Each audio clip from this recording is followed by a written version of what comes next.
অমৃত স্বাদের এক ভর্তার রেসিপি দেখাবো। তো এই ভর্তাটা যদি আপনারা করে খান তো এর স্বাদটা মুখে লাগিয়ে থাকবে কয়েকদিন পর্যন্ত। তো এরকম ভর্তা যদি থাকে তো অন্য খাবারের দিকে কিন্তু আর চোখ যাবে না। একদম কিন্তু এই ভর্তা খেলে সবাই আপনার ভর্তার একদম প্রেমে পড়ে যাবে। তো এরকম ভর্তা কিন্তু খুব মজা হয় খেতে। তো আমি যেভাবে ভর্তাটা করেছি অবশ্যই আপনাদের অনেক ভালো লাগবে। তো আমি কিন্তু কাঁচা পেঁপে দিয়ে একটা দুর্দান্ত ভর্তার রেসিপি করেছি। তো সবাই দেখেন, চলেন শুরু করি।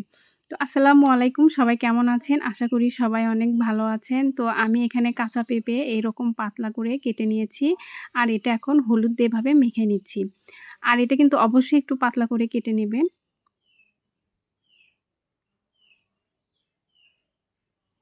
তো এখন আমি কড়াইয়ে একটু বেশি পরিমাণে একটু সরিষার তেল দিয়ে নেব। তেলটা আমি একটু বেশি পরিমাণে দিব। আমি সবগুলো যে জিনিসগুলো ভাজবো একবারে এই তেলে আমি ভেজে নেব। এজন্য একটু পরিমাণে একটু বেশি তেল দিয়ে নেবেন। তো এখন এই কাঁচা পেঁপেগুলো এর ভিতরে আমি দিয়ে নিলাম। আর চুলার আঁচটা কিন্তু অবশ্যই হাই হিটে রাখতে হবে। এটা হাই হিটে ভেজে নিতে হবে। তাহলে এই পেঁপের মধ্যে কোনো তেল প্রবেশ করবে না। একদম খুব তাড়াতাড়ি দ্রুত এই পেঁপেটা ভাজা হয়ে যাবে।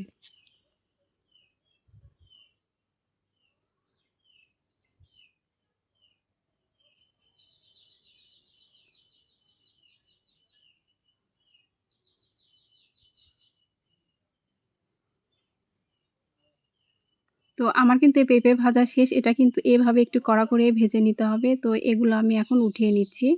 আর তেলের মধ্যে কোনো এক অংশ পেঁপের অংশ থাকা যাবে না। যেহেতু অন্য জিনিস ভাজার সময় এটা পুড়ে যাবে। তো তেল থেকে কিন্তু সবগুলো একবারে সুন্দর করে উঠিয়ে নিতে হবে।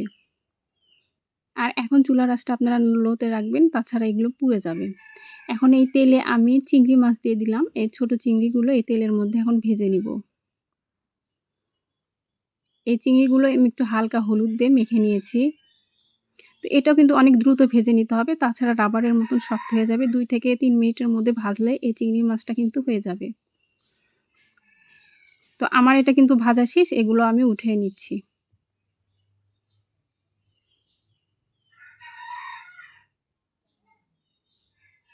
সবগুলোই এরকম করে উঠিয়ে নিব, কোনো অংশ বাকি রাখা যাবে না।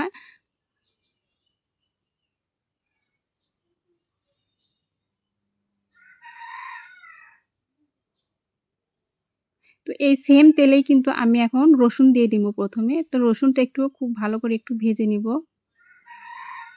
আর এখন কিন্তু চুলার আঁচটা আমার মিডিয়ামে আছে। পেঁপে ভাজার সময় আমি হাইটে দিয়েছিলাম। এখন কিন্তু সব মিডিয়াম আঁচে আমি রেখেছি। তাছাড়া এগুলো পুড়ে যাবে। তো এটা একটু হালকা ভাজার পরে আমি এর মধ্যে এখন পেঁয়াজ দিয়ে দিব।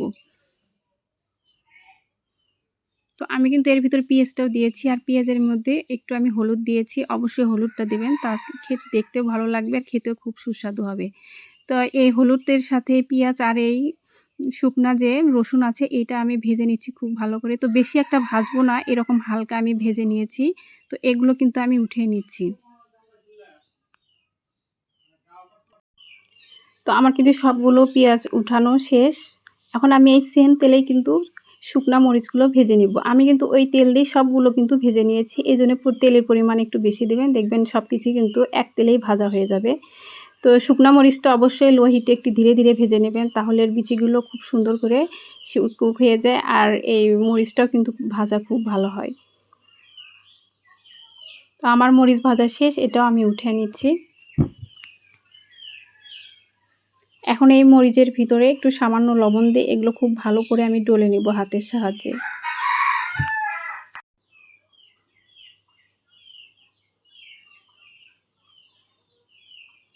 উম মরিচের পরিমাণ কিন্তু একটু বেশি দিবেন, কারণ এই ভর্তাটা কিন্তু ঝাল, ঝাল অনেক বেশি মজা লাগে। তো আমি এখানে কিন্তু তেল দিয়েছি। তেলের পরিমাণটা একটু বেশি দিয়েছি। অবশ্যই একটু বেশি দিবেন।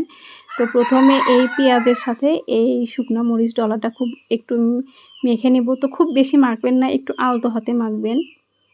কারণ এই ভর্তাটা কিন্তু আমি একবারে মিহি করে মাখবো না। তো এখন এই চিংড়ি মাছটা একটু ডলে নিচ্ছি। হালকাভাবে হাত দিয়ে চাপ দিলেই দেখবেন একটু, একটু করে ভেঙে, ভেঙে যাবে।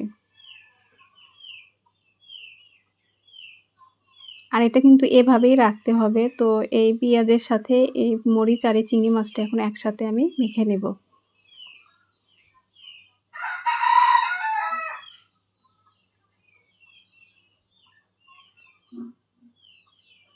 আর হাতের সাহায্যে কিন্তু এভাবে এটা করলেই হয়ে যাবে। আর এটা কিন্তু এভাবেই খেতে খুব ভালো লাগে।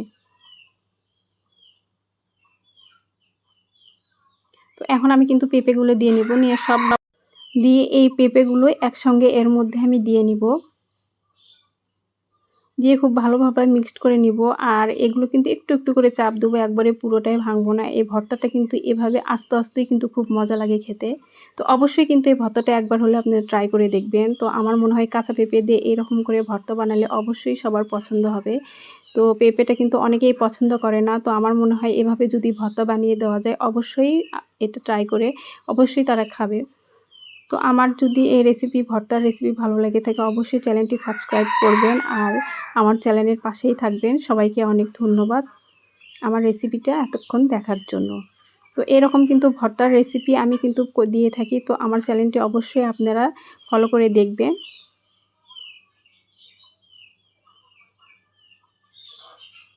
তো আল্লাহ হাফেজ। আজকের মতো এখানেই শেষ করলাম।